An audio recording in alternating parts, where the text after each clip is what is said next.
Welcome back to the deep dive. Today we are looking at a website that, and I'm willing to bet on this, almost every single person listening has on their phone right now. Oh, for sure. You probably have a tab open for it on your work computer, and if you're like me, you have this very specific, slightly dreaded relationship with it. I know exactly what you're talking about. It's that place you go when you need a job, or when you feel like you should be networking, whatever that actually means in practice. Right. It's a professional obligation. Exactly. You go there, you update your digital resume, you humbly brag about a promotion, and you try your best to ignore the 15 messages from recruiters who clearly haven't read a single word of your profile. You are talking about the blue app, LinkedIn. I am talking about LinkedIn. And look, I know what everyone is thinking. Great, we're going to talk about a job board for an hour. How thrilling. Yeah, riveting stuff. But here's the thing that really surprised me when we started digging into the stack of sources for this. We aren't just looking at a place to upload a PDF of your CV. No, not at all. When you actually peel back the layers, and we're looking at Wikipedia archives, financial reports from Microsoft, academic sociology papers, it turns out we're looking at something much, much bigger. It's not a job board. That is, I think, the first and most important misconception we need to clear up right away. Right. It is not a job board. It's what might be the most comprehensive and honestly slightly terrifying digital map of the global economy that has ever been built. Yeah, is the perfect way to frame it. And that right there, that is the central tension of this entire deep dive. How so? Well, on the surface, to you and me, it's a utility. It's a tool. It's a place to keep in touch with old colleagues, maybe find a new gig. But if you look under the hood, as we're going to do today, it is a massive data extraction engine. And the scale is it's hard to process. Yeah. As of November 2023, we're talking about over 1 billion members. 1 billion. Let that number sink in. That number is hard to wrap your head around. 1 billion human beings. 1 billion members across 200 countries. That is a staggering, almost unimaginable amount of human capital data, all concentrated in a single database. So the question we should be asking isn't, how do I optimize my profile with the right keywords? Exactly. The real question is, what is this machine doing with all of that information? Is it a social network? Is it a public utility? Or is it what they internally call the economic graph? The economic graph. It sounds like something out of a sci-fi novel. Or a very, very dry economics textbook. Right. But as we found in the research, that concept is the key. It's the skeleton key to understanding everything about this company. Really is. So here's our mission for this deep dive. We want to understand how this machine actually makes money because, spoiler alert, it is not just from those little ads for project management software you scroll past. Not by a long shot. We need to look at the sociology of it, how it fundamentally changes the way we hire people and the way we get hired. And we have to talk about the dark side. Oh, there's definitely a dark side. The privacy breaches, the data scraping wars, and the geopolitical mess of trying to run a global database in a world that is more fractured than ever. And we can't ignore the security aspect. I mean, think about it. When you hold the professional identities of a billion people, you become a massive target. A target for who? For everyone. A target for hackers, for competitors, and even for spies. Spies on LinkedIn. Okay, we are definitely getting to that. But let's start at the beginning because LinkedIn feels like it has been around forever, right? Like it's just part of the internet's furniture. That does feel that way. But it actually has a very specific origin story that explains a lot about its corporate DNA. And it all goes back to a group of people we've talked about before on this show, the PayPal Mafia. It is fascinating, isn't it? How all roads in Silicon Valley seem to lead back to PayPal. You had Elon Musk, Peter Thiel, Max Levchin. All the big names? All of them. But the key figure for LinkedIn is Reid Hoffman. Reid Hoffman. He was the executive VP at PayPal, right? That was his role. Correct. And before that, he had actually started a dating site called socialnet.com. I did not know that. Yeah, it failed, but it taught him a lot about matching algorithms and social networks. So in December 2002, right after eBay bought PayPal and everyone got very, very rich, Hoffman gathered a team. And it wasn't just him? No, it was a team of people from PayPal and from that old social net company. People like Alan Blue, Eric Lee, Jean-Luc Fagnon. They sat down to build something that was intentionally not about social in the fun sense. So not Friendster or MySpace. Exactly. It was about social in the utility sense. They wanted to map professional relationships. So they launched on May 5, 2003. And I think it's really important to contextualize this. This is before Facebook. A year before Facebook. Before YouTube. This is the very, very early days of what we now call Web 2.0. But unlike the other social networks that just exploded overnight, LinkedIn was kind of a slow burn, wasn't it? Incredibly slow. I mean, in the startup world today, if you don't have 1 million users in a month, you're considered dead on arrival. Yet you're a failure. It took LinkedIn over a year, until August 2004, just to reach 1 million users. They weren't chasing that viral loop of teenagers posting party photos. They were trying to get serious, busy professionals to sit down and upload their entire resume. That is a much harder ask. It's work. It's a huge ask. But because they were targeting professionals from day one, the economics were completely different. They weren't just burning through venture capital cash, hoping to figure out a business model later. Which was the model for almost everyone else at the time. It was. This is a critical distinction. They hit their first month of profitability in March 2006. Wait, 2006? That's only 3 years after they launched. 3 years. Think about that. Yeah. Twitter, or X, took over a decade to turn a consistent profit. Uber is another one. It took forever. LinkedIn was in the black almost immediately. They realized very early on that if you have high-quality data on high-quality professionals, other people, recruiters, salespeople, will pay a premium for access to it. So while everyone else was trying to sell ads for sneakers and soda, LinkedIn was methodically building this incredibly valuable database of the global workforce. Precisely.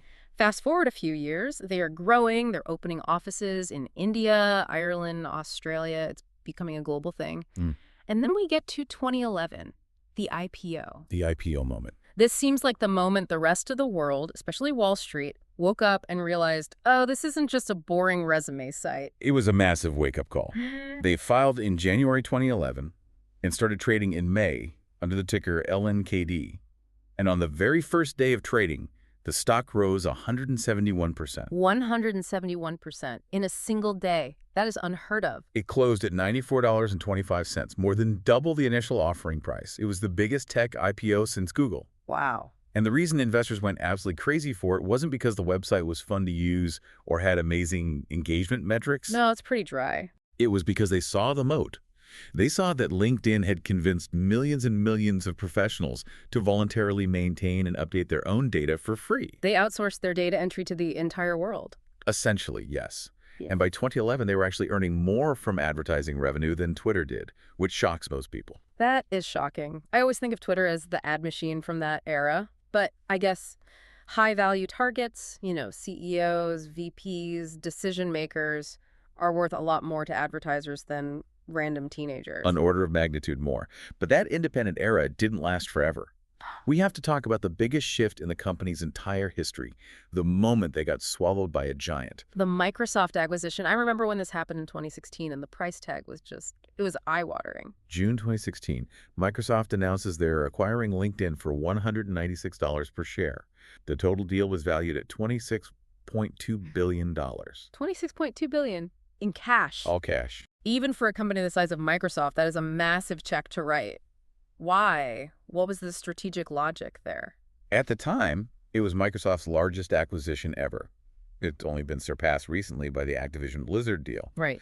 To understand the why, you have to understand Satya Nadella's strategy for Microsoft. Microsoft already owned the professional cloud. They have Office, Word, Excel, Outlook. That's the tool set of work. It's what you use to do your job. Exactly. But they didn't own the network of work. They had the documents, but they didn't have the people. Oh, okay. That makes sense. Imagine the synergy they were pitching to their board. You're in Outlook, you're writing an email to a potential client. Microsoft wanted a world where you didn't just see an email address, you saw their entire LinkedIn profile right there in the sidebar. You'd see where they went to school, who you know in common, their recent posts. All of it. It was about integrating that social graph directly into the productivity suite. It connects the human context to the otherwise dry document or email. That was the vision. And surprisingly, for a deal this big, Microsoft took a very hands-off approach. That's not usually how these things go. No.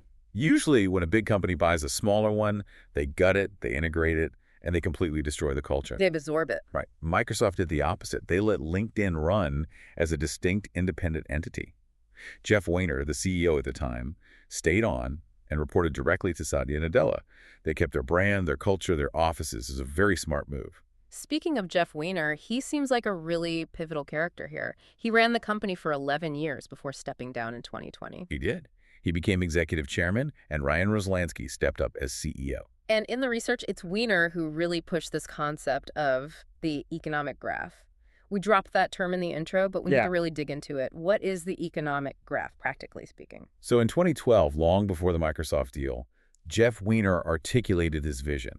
He said he didn't want to just build a social network. He wanted to create a digital map of the entire global economy. A map of the economy. What does that even mean? He defined the nodes of this map very specifically. Nodes. Okay, we're getting into graph theory here. It's simpler than it sounds. A node is just a connection point. Weiner said they needed to digitally represent and map every single job in the world. Every job. Every skill required for those jobs, every company, every professional, and every single educational institution. Okay, so it's not just John Smith works at Google. No, it's much deeper. It's John Smith, who is Node A, has Python skills, Node G, works at Google, Node C, which is located in Mountain View, Node D, and is currently hiring for a product manager, Node E, which requires Python skills, Node B again. And all those nodes are interconnected. Exactly. And when you map all of those relationships at a scale of 1 billion people, you can start to do things that were previously impossible, science fiction even. Like what? The stated goal was to make the labor market more efficient by making it transparent, to remove friction. Imagine if a government or a company could see in real time that there is a shortage of 5,000 nurses in London, but a surplus of 5,000 nurses in Manchester. If you have that data, you can theoretically fix that inefficiency. You can target training programs or relocation incentives. That's the ambition. It's like they're trying to play SimCity with the actual global labor market. But to do that, you need incredible technology. You can't just run a standard database search on that level of complexity and scale. No, you can't. Which is why in 2014, they unveiled a new custom-built search architecture they called Glean. Glean. What makes that special? Well, think about a normal Google search. You type in a word, it finds documents with that word. That's a relatively easy problem to solve at scale. All right. But a graph search is fundamentally different. You're asking much more complex questions. You're asking things like, find me all of my second-degree connections who live in the Bay Area, have worked at Apple in the past, know C++R, and went to Stanford. That's a lot of different variables. It requires traversing this massive web of relationships almost instantly. Glean is the custom-built engine that parses that billion-node web to find the needle in the haystack in milliseconds. So when I go to the LinkedIn search bar and start adding filters for people, company, and location, that's Glean in the background, sprinting through 1 billion connections to give me a list. That's Glean. And that technology is what enables the entire business model. But, and here's where we need to get critical, building the map is one thing. How human beings actually behave on that map is something else entirely. Right, the human element. We have to look at the sociology of LinkedIn. This was the part of the research that I found most fascinating. Because we tend to think of getting a job as a meritocracy. You know, I have the right skills, therefore I get the job. But the academic research suggests it's a lot messier than that. It's incredibly messy. The source material brings up the weak ties theory. This is classic, isn't it? It's one of the most famous concepts in sociology, developed by Mark Granovetter way back in the 1970s. And LinkedIn is basically the industrialization of this theory. So what's the core idea? The idea is this. Your strong ties, your best friends, your family, your closest coworkers, they all inhabit the same world you do. They know the same people, they read the same news, they hear about the same job openings. So if I'm looking for a new opportunity, asking my best friend is actually kind of inefficient because he probably only knows what I already know. Exactly. The information is redundant. But your weak ties, that's the key.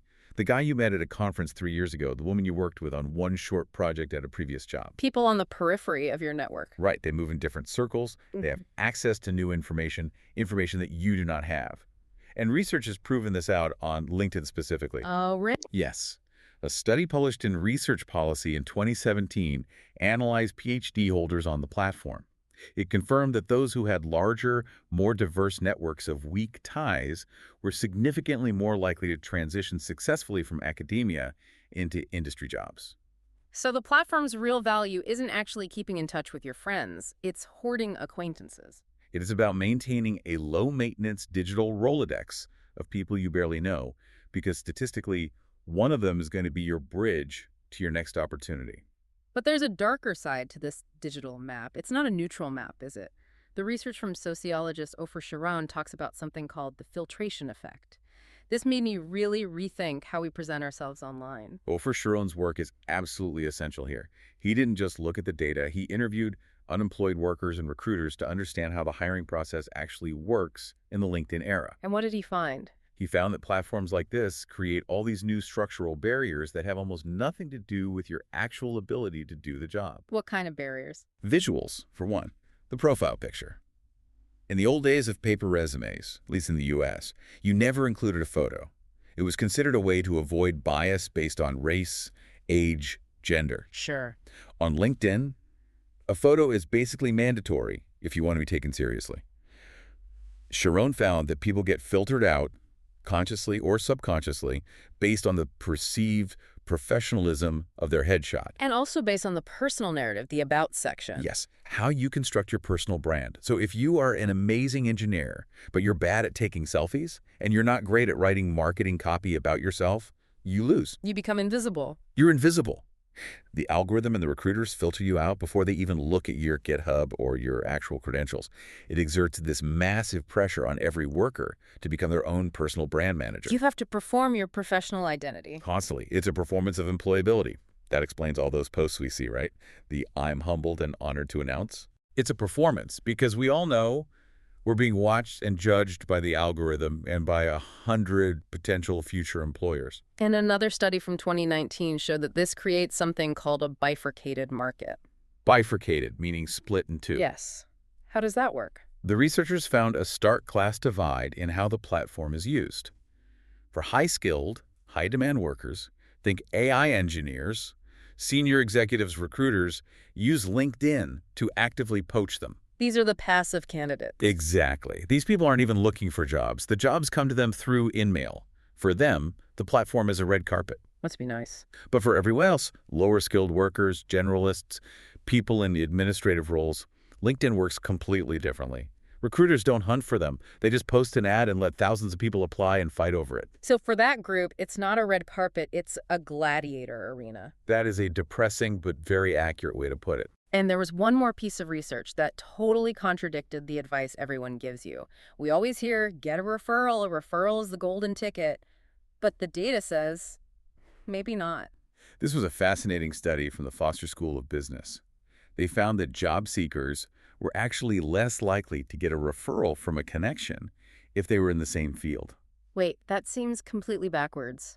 If I'm a graphic designer, wouldn't I want to help another graphic designer get a job at my company? You would think so. Mm-hmm. But the researchers called it competition self-protection. Yes. Competition self-protection. If I refer you and you do exactly what I do, subconsciously I might be worried you'll replace me, or you might compete with me for the best projects or for the next promotion. So people tend to hoard opportunities when it comes to their direct peers. So much for community. It's really, I'll help you as long as you're not a direct threat to my paycheck. Human nature doesn't magically change just because you put it on a website with a blue logo. Okay, so we've established the sociology, the human behavior on the map. Now let's talk about the actual product features and how they monetize this. Because I think most people don't realize that we, the users, are not the customers. That is rule number 1 of the internet. If you aren't paying for the product, you are the product. So who is the customer? LinkedIn has a few revenue streams, but the biggest one, historically, has always been talent solutions. Which is just a nice corporate phrase for selling our data to recruiters. That's exactly what it is. If you're a corporate recruiter, you pay thousands, sometimes tens of thousands of dollars a year for a special, super-powered version of LinkedIn called Recruiter. And what does that get you? It unlocks the full power of the economic graph. It allows you to see everyone's full profile, search with all those advanced filters we talked about thanks to Galen, and crucially, message people who aren't in your network using InMail. That is the cash cow. They are selling the map back to the companies that are on the map. That's the business model. Then you have premium subscriptions for job seekers and sales professionals, and of course, advertising, like sponsored updates. And it's a big business. The numbers are huge. Oh yeah. In 2022, revenue hit $13.8 billion. That was up from $10.3 billion just the year before in 2021. The growth under Microsoft has been astronomical. And what about the features for us regular mortals. I feel like the whole definition of a connection has changed over the years. It has shifted dramatically. In the beginning, LinkedIn was what they called a gated network. Gated access. The philosophy was that you should only connect with people you actually know and trust. It was about replicating your real-world, trusted professional network online. I remember that. You used to have to know someone's email address to even send them an invitation. You couldn't just click a connect button. Exactly. But somewhere around 2017, they clearly realized that trusted networks don't grow very fast, and social media is a game of scale. So they threw open the gates. And now you can have up to 30,000 connections. 30,000, which completely changes the dynamic. It has moved from being a private Rolodex to a public broadcasting platform. That's why you see so many influencers and content creators on there now. And the endorsements feature. I have to laugh about this one. My profile says I'm endorsed for skills I haven't used since college from people I haven't spoken to in a decade. The endorsement feature is a perfect case study in gamification gone wrong. It was supposed to be a lightweight way to verify skills. But it just became a It game. became a game of, I'll endorse you for strategic planning if you endorse me for public speaking. It's reciprocal backscratching, It's meaningless. pretty much. Huh. In 2016, LinkedIn tried to fix it by highlighting endorsements from mutual connections or colleagues from the same company, trying to add some social proof, some weight to it. But honestly, most recruiters I've spoken to say they completely ignore them. They're just vanity metrics. They also made a big push to become a media company with the influencers program. Yes, bringing in people like Bill Gates, Richard Yeah. Branson, Ariana Huffington. This was a really smart play to increase time on site. Right, to keep you on the app longer. If you just go to LinkedIn to update your resume, you might visit once every 6 months. But if you go there to read Bill Gates' latest thoughts on climate change, you might visit every day. It turned the platform from a static profile page into a dynamic content feed, And then there's the whole education piece, LinkedIn Learning. which was born from the acquisition of lynda.com back in 2015 for $1.5 billion. A huge purchase at the time. It was, and it completes the loop for them. You look for a job on LinkedIn, you see you're missing a required skill, you pay LinkedIn to learn that skill through LinkedIn Learning, and then you apply for the job on LinkedIn. They want to own the entire life cycle of your career, from education to application to networking. The whole thing. And recently, in October 2025, they launched the Career Hub, which seems to be doubling down on this all-in-one ecosystem approach. But as they gather more and more of our data to power these features, they run into massive legal and ethical walls. And this brings us to the part of the story that makes me the most nervous. The privacy part. Yeah, let's get into the dark side. Because for a company that relies so heavily on the idea of professional trust, they have done some pretty shady things to grow. We have to talk about the Perkins lawsuit. This is a classic example of growth hacking, crossing the line into illegality. In the early days, LinkedIn had that feature to find friends. You'd grant them access to your email address book, and they would see which of your contacts were already on the platform. Which sounds standard. A lot of apps do that. The first part was standard, but what users didn't realize, because it was buried deep in the terms of service, was that LinkedIn would then take the email addresses of everyone in your contacts who was not on LinkedIn Oh, no. and send them an invite email. And if they didn't join after the first email, they would send another one, and then a third one. And the worst part was that the emails looked like they came directly from me, personally. Yes. The subject line was literally, host speaker has invited you to join LinkedIn. It felt like you were personally nagging your friends and colleagues. People were furious. They felt humiliated. I can imagine. So a class action lawsuit was filed, Perkins versus LinkedIn Core. That's right. And the core argument was, I agreed to connect with my friends. I did not agree to spam my entire address book, including my grandma. And how did the court rule? The court agreed with the users. They ruled that while a user might have consented to that first invitation email, they absolutely did not consent to the follow-up reminder emails. LinkedIn settled in 2015 for $13 million.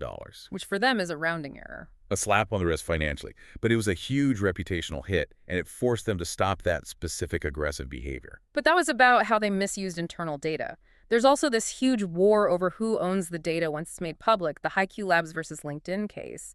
This one feels like it sets a massive precedent for the entire internet. It really does.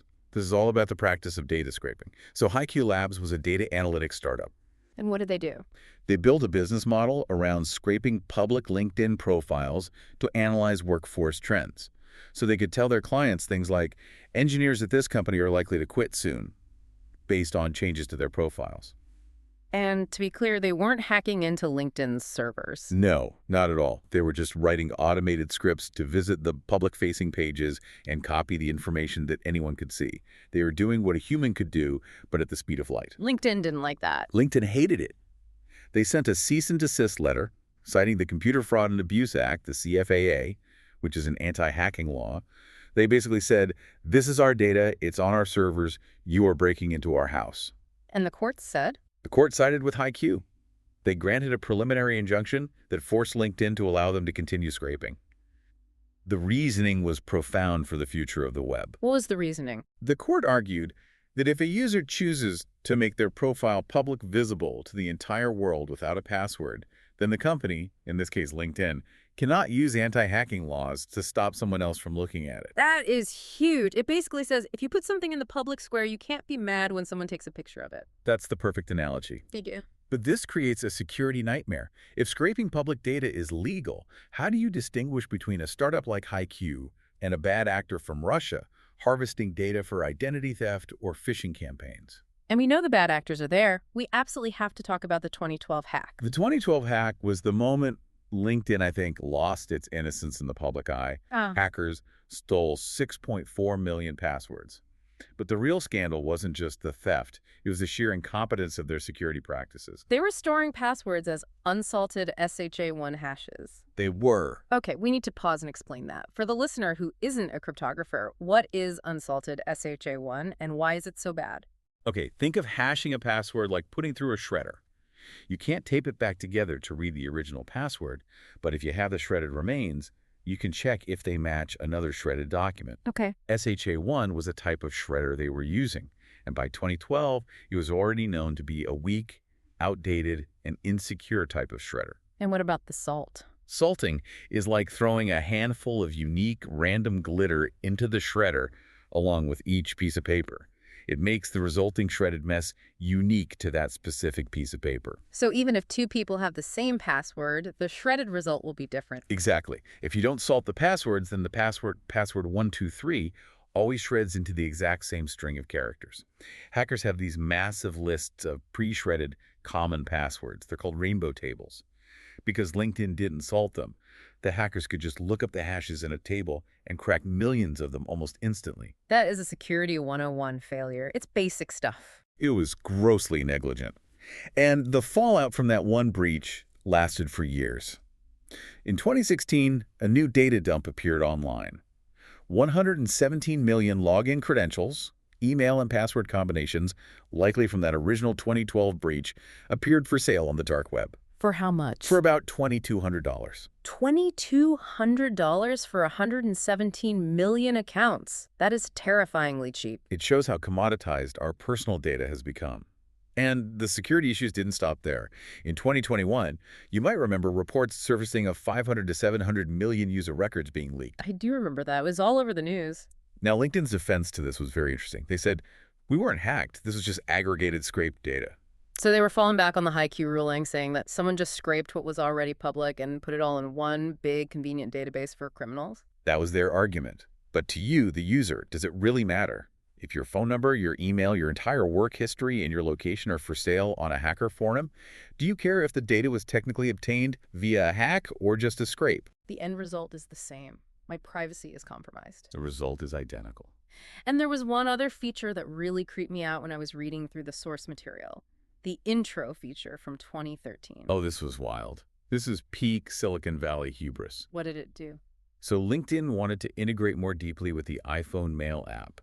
They wanted to show you the LinkedIn profiles of people who were emailing you right inside the app. Okay, that sounds potentially useful. How do they do it? To do that, they rerouted all of your incoming and outgoing emails through LinkedIn's own servers first, so they could inject the necessary HTML code. Wait, they were intercepting your email? They were putting themselves in the middle of your private email conversations. Basically, yes. That's it. Security firms went absolutely nuclear. Uh-huh. Bishop Fox, a well-respected security consultancy, described it as being architecturally similar to a man-in-the-middle attack. That's a hacking term. It's a classic hacking term for when a third party secretly relays and possibly alters communication between two parties who believe they're communicating directly. LinkedIn was performing a man-in-the-middle attack on its own users and calling it a feature. Unbelievable. They eventually killed the feature after the backlash, but Yeah. it just showed this mindset of, we will break the fundamental security model of email just to show you a profile picture. It's that constant tension, isn't it? Convenience versus privacy, and privacy almost always loses. Almost always. Now, I want to zoom out to the biggest picture possible. We've talked about users, we've talked about the company, but LinkedIn is a global entity, which means it has to deal with global politics. And this is where the lofty mission of connecting the world's professionals crashes into the hard reality of authoritarian regimes, specifically China. The China conundrum. This is a fascinating case study in corporate compromise. For a long time, LinkedIn was the only major American social network allowed to operate in China. That's right. Facebook was banned, Twitter was banned, Google was banned. But LinkedIn survived. How? Did they have some kind of special deal with the government? They made a deal. They compromised. When they launched their localized Chinese version, called Enying, back in 2014, the CEO at the time, Jeff Weiner, was very transparent about it. He wrote a blog post saying, effectively, we will have to censor some content to comply with local Chinese law, but we believe providing some access is better than providing no access at all. That is a heavy utilitarian calculation to make. We will agree to silence some people in order to help millions of others get jobs and connect with the world. It's a massive ethical tightrope, and for a while it seemed to work. But the demands of the Chinese government are never static. They always want more control. When what happened? In 2021, the crackdown intensified. LinkedIn started blocking the profiles of U.S. journalists, people like Bethany Allen Abrahamian and Melissa Chan, blocking them from being viewed inside China because their profiles mentioned sensitive topics, like their coverage of human rights abuses. So an American company was actively censoring American citizens on an American-owned platform to appease the government in Beijing. That was the breaking point. The bad press was overwhelming, the operational compliance was becoming impossible, and so late in 2021, Microsoft finally pulled the plug. They shut it down. They shut down the social networking service in China. They replaced it with a bare-bones app called InJobs, which had no social feed, no ability to share posts or articles. It was just a sterile job board. And even that didn't last, did it? No. In 2023, they discontinued the local job apps entirely. It was the end of the experiment. And it proved, I think, that you cannot run a Western-style social network, even a professional one, inside a regime that demands total information control. The two models are fundamentally incompatible.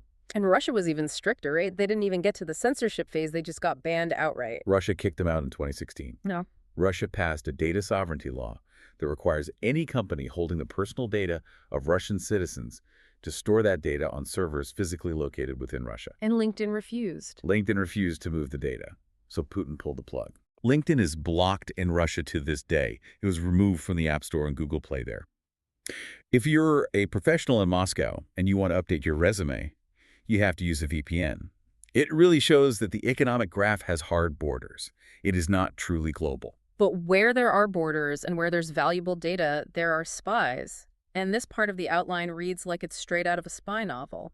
LinkedIn is apparently a playground for espionage. It makes perfect sense if you think about it. If you're an intelligence officer and your mission is to recruit a source inside, say, the U.S. Department of Defense or inside a major European telecom company, where do you go to find your targets? You go to the global directory where everyone conveniently lists their job title, their security clearance level, and the specific sensitive projects they've worked on. It's a menu for spies, a targeting database. Yeah. And it's not just the bad guys, so to speak. There was a famous case revealed by the Snowden documents called Operation Socialist. And who is behind that? This was GCHQ British intelligence. They set up fake LinkedIn pages to target employees of Belgacom, a major Belgian telecom company. Wait, the British were hacking the Belgians, aren't they allies? In the world of signals intelligence, everyone is a potential target. GCHQ used these fake profiles to lure Belgacom engineers to a malware-infected page so they could infiltrate their network. They used LinkedIn as the honeypot. And I assume the Chinese and Russians and Iranians are doing the same thing? At an industrial scale. The French intelligence services have issued public warnings that Chinese spies use LinkedIn to contact thousands of French officials. There was an Iranian hacking group, Threat Group 2889, that created these incredibly detailed fake personas. What did they look like? Fully fleshed out profiles, professional headshots, endorsements from real people, fake work histories at real companies. They look like legitimate recruiters. They would connect with you, build trust over a few weeks, and then send you a job description document that was actually a malware payload designed to steal your credentials. It really makes you think twice about accepting that random connection request from the recruiter with the vague profile picture. You absolutely should be skeptical. Professional networking as a concept relies on trust, on the heuristic that a friend of a friend is probably safe. Espionage operations are designed to exploit that exact heuristic. Before we wrap up, we need to look at the present day, or at least the very near future. The source material mentions some pretty significant changes in 2025 that seem to reflect the shifting political landscape, particularly here in the U.S. Yes, these big tech platforms are often barometers of the broader political climate. They're not neutral. In January 2025, during the second Trump administration, LinkedIn quietly deleted its entire Diversity, Equity, and Inclusion, or DEI, webpage. Just scrubbed it from the site. Gone. Vanished. And then in July 2025, they removed specific protections against misgendering or dead-naming transgender users from their professional community policies. That's a huge rollback. It's a significant reversal. For years, corporate America, especially big tech, was moving in a very specific direction on these social issues. Now, these sources suggest they are pivoting rapidly to align with a new political reality. It shows that even these neutral professional platforms are deeply political in how they choose to govern their communities. And finally, we have to talk about the AI elephant in the room. We are all feeding the machine. We are all the training data. In 2024, there was a controversy in the UK because it was revealed that LinkedIn had quietly opted in all users by default to have their public profile data used for AI training. So my profile, my posts, my work history, my skills, it's all being fed into their large language models. Unless you explicitly go deep into your settings and find the button to turn it off, yes. The UK regulators pushed back and forced them to pause it there. But for most of the world, we are the fuel for their AI ambitions.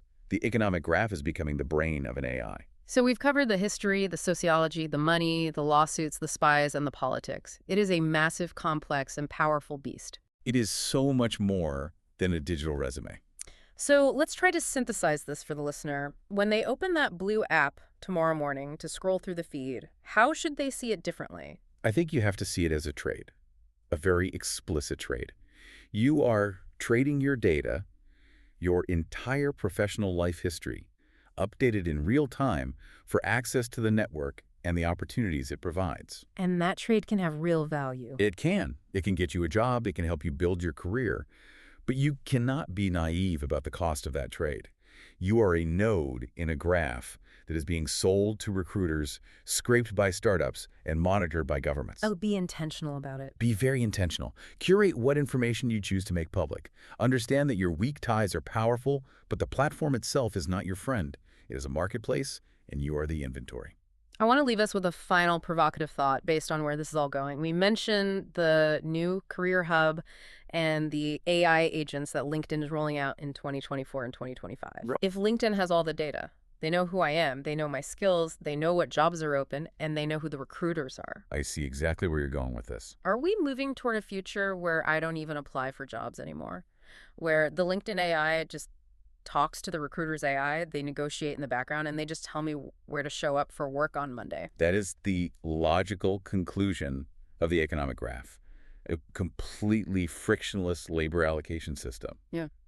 But if we ever get there, if the machine does the networking and the applying for us, does the platform actually build community?